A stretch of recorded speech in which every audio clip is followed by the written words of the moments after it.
Memang bersoalan kurban, saya jujur saja selama di Indonesia masih banyak salah pemahaman terhadap kurban.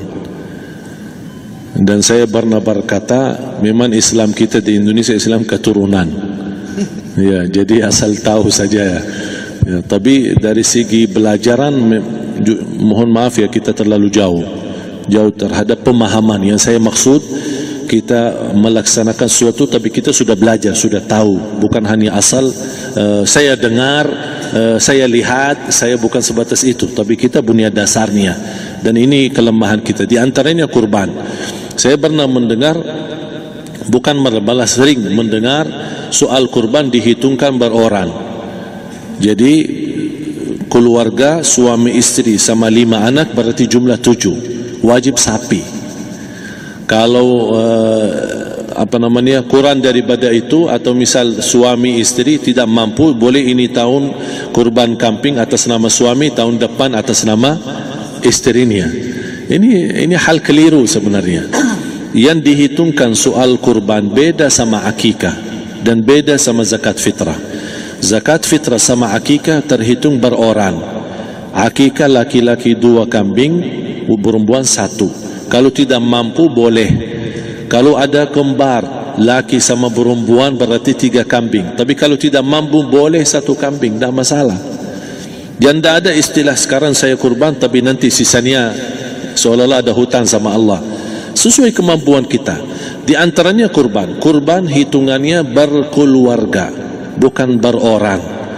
Buktinya Rasulullah SAW dan juga cerita Nabi Ibrahim. Ketika Nabi Ibrahim mau sembelih Nabi Ismail, Allah turunkan apa? Mengganti sembelihan Nabi Ismail dengan ekor kambing dari surga. Berapa ekor kambing? 1. Padahal Nabi Ibrahim punya istri 2 dan anak. Ada istri Siti Hajar dan Sarah. Kemudian anaknya Ismail dan Ishak. Berarti semuanya berapa?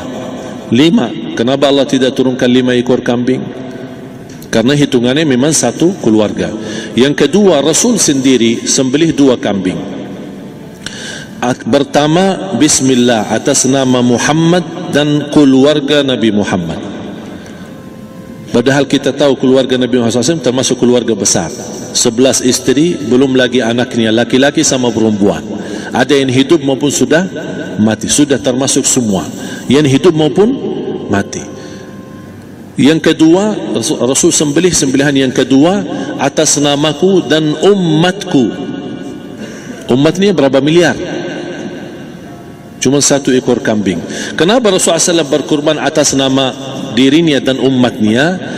Saya mengambil salah satu di sini tanda sayangnya Rasul kepada umatnya. Jadi saya selalu berkata, orang miskin yang tidak mampu berkurban seharusnya bangga di hari kurban, karena Rasul sudah kurbankan duluan atas nama dia. Jadi terima kasih ya Rasulullah, ingatkan kita. Yang kita tidak mampu, Rasul sudah. Bahkan kalau Rasul sudah kurban atas nama umatnya yang tidak mampu, berarti sudah terkabul. Kita aja belum tahu kabul atau tidak kalau kita berkurban. Tapi kalau Rasul sudah terjamin makbul.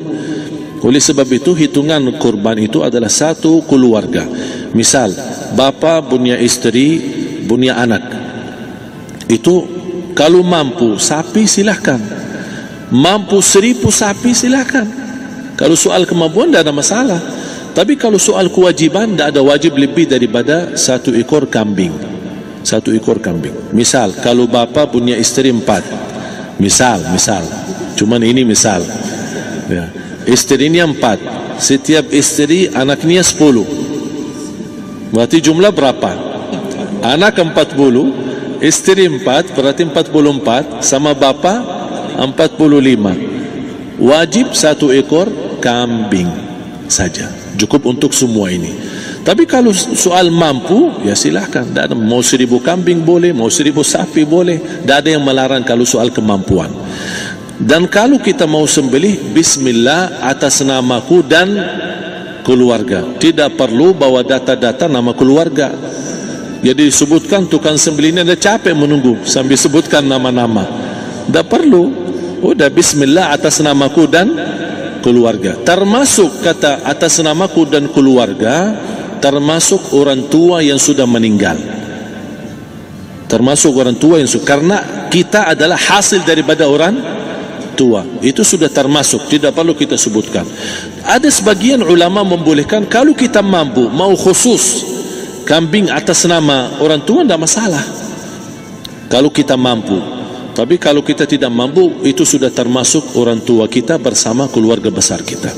Ini salah satu kenikmatan, dan ini termasuk juga sedekah yang berguna bagi orang yang sudah meninggal di keluarga kita. Wallahu ta'ala a'lam. Dan juga masalah panitia, bisa kita mewakili kalau kita tidak mengerti sembelihannya dan tidak mengerti cara bagiannya. Tapi ada satu sunnah yang termasuk kehilangan sunnah ini adalah banyak yang tidak mau makan dari hasil kurban. Padahal itu sunnah Rasul.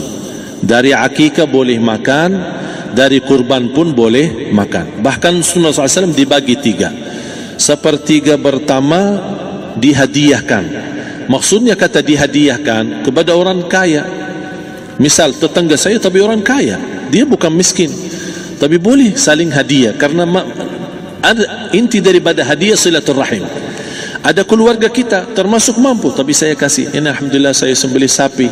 Barangkali dia tidak mampu, cuma sembelih kambing. Udah, kita dapat daging kambing, dia dapat daging sapi. Tapi dengan niat hadiah, bukan sedekah, karena dia bukan orang miskin yang menerima sedekah. Yang sepertiga yang kedua adalah sedekah. Sedekah itu termasuk orang miskin. Yang ketiga, kita makan sendiri. Bahkan Rasulullah SAW selepas Idul Adha, beda sama Idul Fitri. Sebelum Idul Fitri dia makan kurma, meyakinkan batalan puasa. Tapi kalau Idul Adha tidak makan dan minum sebelum salat, kenapa? Bukan berarti tidak boleh. Tapi Rasulullah SAW ingin pertama pembukaannya, buka sarapannya atau makan di pagi harinya selepas Idul Adha adalah dari hasil sembelihan kambing itu atau dari kurban.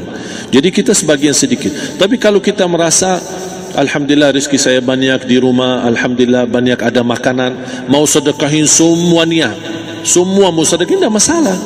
Tapi yang saya maksud, kenapa tidak kita sekali-kali hidupkan sunnah Rasul? Jadi sebagian, walaupun ada sebagian sedikit lah, buat istilahnya sama sedikit porsi nasi atau apa, karena kita berhak sebagai kita kurbankan lillahi ta'ala, kita berhak menikmati kurban ini yang lillahi ta'ala supaya kita mendapatkan keberkahannya, bukan hanya orang lain. Terus yang kedua ada masalah pembayaran. Kalau kita wakili panitia, boleh kita pesan sama panitia, tolong sedikit dari kurban saya minta buat saya makan. Itu tidak masalah, kita boleh minta. Dan boleh kita wakili, tapi kita tolong ingatkan, tidak boleh pembayaran hasil sembelihan itu dari kulitnya.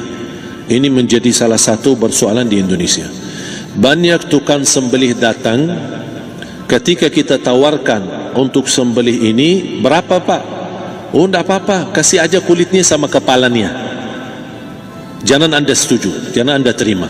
Oh maaf, saya tidak bisa. Bapak berapa ongkos sembelihannya? Kita harus sepakat dulu.